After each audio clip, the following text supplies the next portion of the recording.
Le 2 août dernier, le président Patrice Talon a fait parler son cœur en accordant la grâce présidentielle aux 27 étudiants et autres condamnés par la criette dans le cadre des événements politiques de 2019 et 2021, ainsi qu'à 437 prisonniers sur le plan national, jugés par les différents tribunaux et détenus dans plusieurs maisons d'arrêt et prisons civiles du pays. Au regard de cette action salutaire, votre télévision BLTV est allée à la rencontre des populations de Parakou pour avoir leur avis sur cette décision prise par le président Patrice Talon.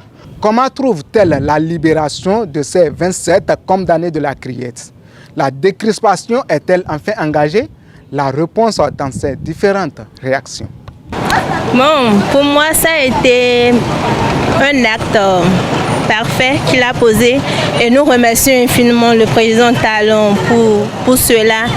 Et nous demandons aussi aux jeunes prochainement de revoir leurs attitudes afin que tout aille mieux dans le pays. Tout ce que je peux dire, c'est un grand merci au chef de l'État pour avoir posé cet acte salutaire.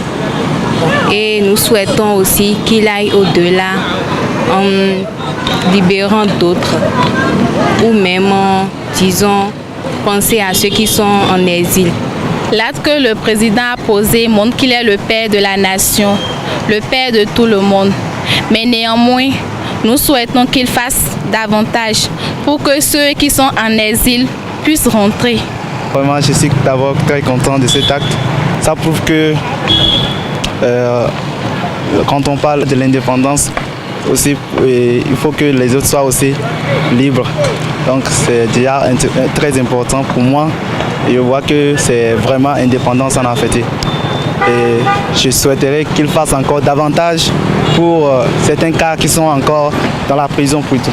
Donc à faire de telle en sorte que ça puisse continuer et pour libérer les autres.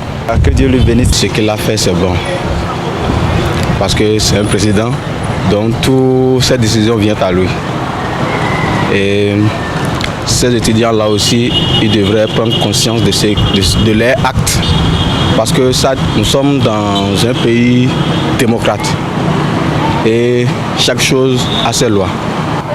Je demande à notre président d'essayer de revoir nos actes, de ne pas regarder à cause de ça pour nous punir et de penser aussi à nos parents. Parce que, vu cet acte-là, nos parents aussi sont désespérés.